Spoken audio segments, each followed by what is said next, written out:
മൂന്നാമത്തെ കാര്യം അൽ കലാമു ഇന്ദ സമാഇൽ അദാൻ. ബാങ്ക് കേൾക്കുമ്പോൾ സംസാരിച്ചാൽ ഈമാൻ തെറ്റാൻ സാധ്യതയുള്ള തെറ്റാണ്. അത് ഇമാം സുയൂത്തി റളിയല്ലാഹു അൻഹു രേഖപ്പെടുത്തുന്നുണ്ട്. വഇൻ ഖാലഫ ഫീഹി അല്ലാമ ഇബ്നു ഹജർ അൽ ഹൈതമി റഹിമഹുല്ലാഹ് ഫീ ഇഅ്ലാമിഹി വഗൈരിഹി. ഇമാം സുയൂത്തി റളിയല്ലാഹു അൻഹുവിന്റെ നിലപാടനുസരിച്ച് ഈമാൻ തെറ്റാൻ സാധ്യതയുള്ള ഒരു വലിയ അബദ്ധമാണ് ബാങ്ക് കൊടുക്കുമ്പോൾ സംസാരിക്കുക എന്ന് പറയുന്നത്. ബാങ്ക് കേൾക്കുമ്പോൾ പൊതുവെ നമ്മുടെ നാട്ടിൽ ഇപ്പം നടന്നുകൊണ്ടിരിക്കുന്നത്, ഈ പ്രസംഗം നടത്തിക്കൊണ്ടിരിക്കുമ്പോൾ അസർ ബാങ്ക് കൊടുക്കുമ്പോൾ ഞാൻ കേട്ടിട്ടില്ലെങ്കിൽ ഒരാൾ ബാങ്ക് കൊടുക്കുന്നുണ്ട്, ഓക്കെ, പിന്നെ ഞാൻ അടി ഇരുന്നിട്ട് തുടങ്ങും, അതല്ല അത് സഭയം പോകുന്നുണ്ടോ, ഏതെങ്കിലും കിതാബിലുണ്ടോ ബാങ്ക് കൊടുക്കുമ്പോൾ മെയ്ക്കിലൂടെ സംസാരിക്കരുത്, അങ്ങനെയുണ്ടോ? അങ്ങനല്ല. ബാങ്കിനെ നമ്മൾ ബഹുമാനിക്കണം.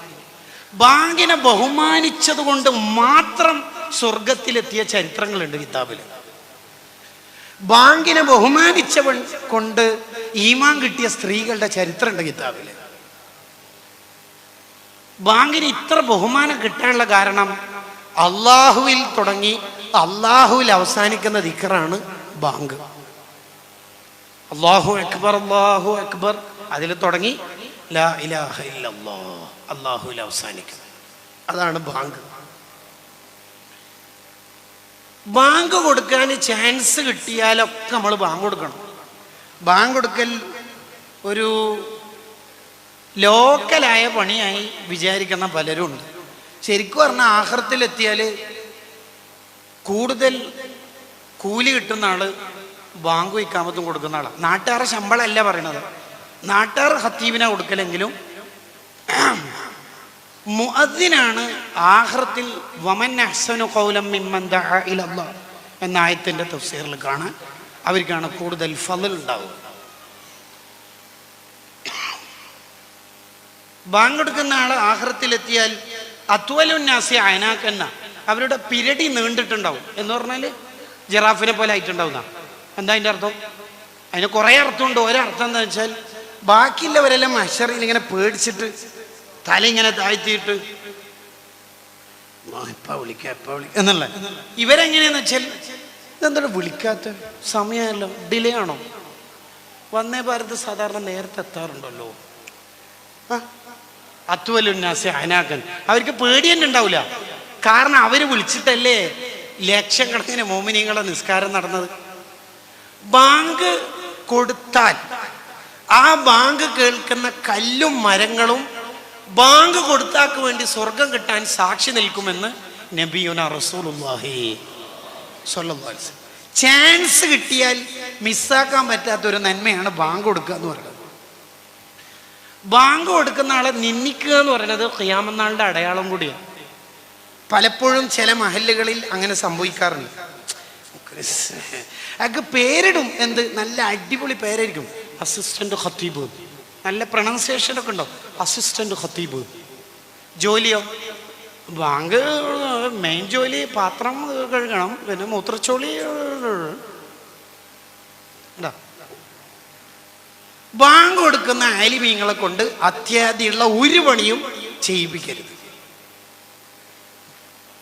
മൂത്രച്ചോളി കഴുകലല്ല ആ മഹാന്മാരായ ഉസ്താദുമാരുടെ പണി. കമ്മിറ്റിക്കാർക്കും അന്തുണ്ടാവണം. പള്ളി ഭരിക്കുക എന്നൊക്കെ പറഞ്ഞാൽ വലിയ ഡ്യൂട്ടിയാണ്. അത് വലിയ കൊടവയറുള്ളവർക്കുള്ള ഡ്യൂട്ടിയല്ല. ശമ്പളം കൂടുതലുണ്ട്, കോടി പതിയാണ്, ലക്ഷപ്രഭുവാണ് എന്നുള്ളതിൻ്റെ ഡ്യൂട്ടിയൊന്നല്ല അത്. അത് ഏറ്റെടുത്ത് ചെയ്യേണ്ടത് അള്ളാഹുവിന് പേടിയുള്ളവരാണെന്ന് പരിശുദ്ധ ഖുർആൻ ഖാലല്ലാഹു അസ്സ വജൽ. അതാണ് ഇന്നമാ യഅ്മുറു എന്ന ആയത്തിനെ കുറിച്ച് മാത്രം ഒരു കിതാബുണ്ട്. ആ ആയത്തിനെ കുറിച്ച് മാത്രം, ആ ആയത്തിലെ തഫ്സീർ, ആ ആയത്തിന്റെ വിഷയത്തിൽ വന്ന ഹദീസുകൾ, ആ ആയത്തിന്റെ നഹവ്, ആ ആയത്തിന്റെ മന്തിക്ക്, ആ ആയത്തിന്റെ മഹാനി, ആ ആയത്തിന്റെ എന്തെല്ലാം ഉണ്ടോ, അങ്ങനെ 18 ബാബുകൾ വെച്ചുകൊണ്ട് ഷംസുദ്ദീൻ സഹാവി റഹിമഹുല്ലാഹ് എഴുതിയ കിതാബാണ് അൽ ഖൗലു നാഫിയ് ഫി ബിനാഇൽ മസ്ജിദ് വൽ ജാമിഅ. ആ കിതാബ് എല്ലാ മഹല്ല് ഭാരവാഹികളും ഖത്തീബ് ഉസ്താദിൻ്റെ അടുത്ത് നിന്ന് ഒന്ന് ഓതി പഠിക്കണത് നന്നാവും.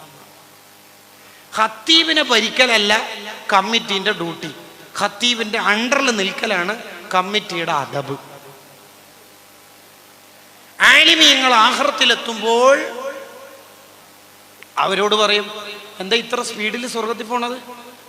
ഇഷ്ടപ്പെട്ടവരൊക്കെ സ്വർഗത്തിലേക്ക് കയറ്റിയിട്ട് പോയാൽ പോരെ. അങ്ങനെ ഇഷ്ടപ്പെടണമെങ്കിൽ ആ സേവനം ചെയ്യുന്ന കാലം നമ്മൾ ആലിമീങ്ങളുടെ ഇഷ്ടം വാങ്ങണം. ഞാൻ വിഷയത്തിലേക്ക് തിരിച്ചു വരുന്നു. ബാങ്കിനെ ബഹുമാനിക്കണം, ബാങ്കുകാരെ ബഹുമാനിക്കണം. ബാങ്ക് കൊടുക്കാൻ ചാൻസ് കിട്ടിയാൽ നമ്മൾ അത് ഉപയോഗപ്പെടുത്തും.